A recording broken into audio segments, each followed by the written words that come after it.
What's up, guys? Hope you're having a good day.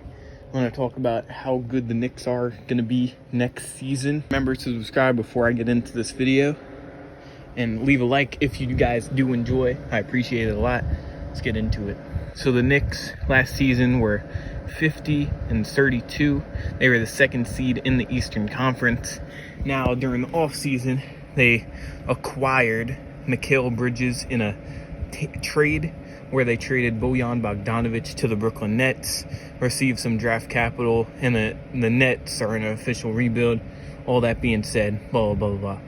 So the Knicks, how good are they going to be next season? I think they're actually going to be a third seed, because if you look at the projections for the other teams in the NBA, such as the Philadelphia 76ers and the Boston Celtics, with the new acquisition of Paul George and the Celtics just being how good they are, winning that former NBA championship of the 2024 season with their star players and their great group of guys that are able to work so great with each other.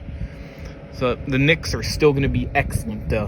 When we got Jalen Brunson running the point with his excellent footwork and his ability to put guys in the right position to score for the team to be successful, that's exactly what we need. Julius Randle coming back from that injury to play at the starting power forward spot. I have heard some trade rumors about Julius Randle, but I don't think that is the right move for the Knicks. We should try to keep Julius Randle and keep building onto this team, keep making adjustments as we follow through the start of the NBA season when that comes around. Mikal Bridges is going to be excellent because he's going to build more chemistry as the Villanova squad unites of Josh Hart, Jalen Brunson, Dante DiVincenzo, and Mikal Bridges. Knicks should even try to acquire Ryan Arcidiacono because he's an excellent bench type of player, as well as he did play with that Villanova team, so it would build more chemistry with one another. So why not bring him back on the team? It's not a bad decision by the Knicks front office to make. The Knicks also acquired Cameron Payne, a 6-year NBA veteran. He played with the Philadelphia 76ers last season and played pretty solid. Fast just the ball, he's able to speed it up and make some solid playmaking skills. The 76ers also had Buddy Hield, so they were a little bit of a dynamic duo since they played on the court together. The bench is going to be really good as well. We got Dante DiVincenzo coming off the bench, Josh Hart. This team knows how to play with one another. We didn't just get a whole bunch of new guys that don't know how to play with each other, that have to adjust, get into practice, get with that team chemistry. No.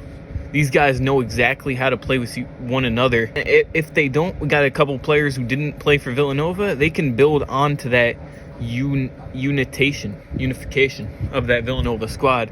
That's because how good and how complete they are going to look. You just build off of that. OG Anunoby can play perfectly with the Knicks and turns defense into offense because he gets quality steals, great at pass perception, is able to see where the pass goes, get that steal, get the quick dunk. Defense turns into offense for the Knicks. Defense is going to be such a key part for this Knicks team. Great defenders. Mikal Bridges is also known as a great 3-and-D player. He was great for that Brooklyn Nets team on the defensive end.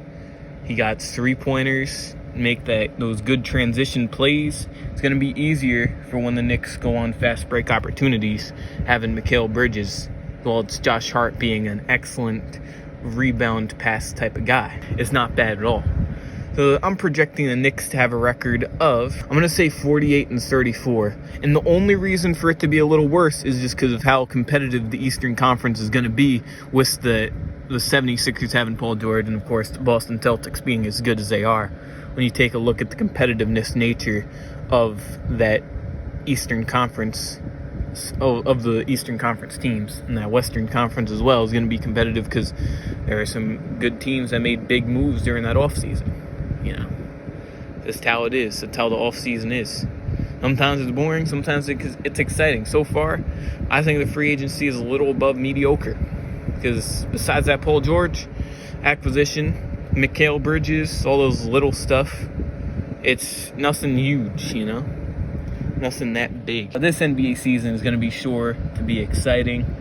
I predict perimeter defense to be a pure key part of every team, since of every team's players. Perimeter defense is going to be key to be successful in the NBA, because you got guys spraying so many three-pointers. If you can have a way to defend that, a pretty good way to defend that, you know, have a little bit of success.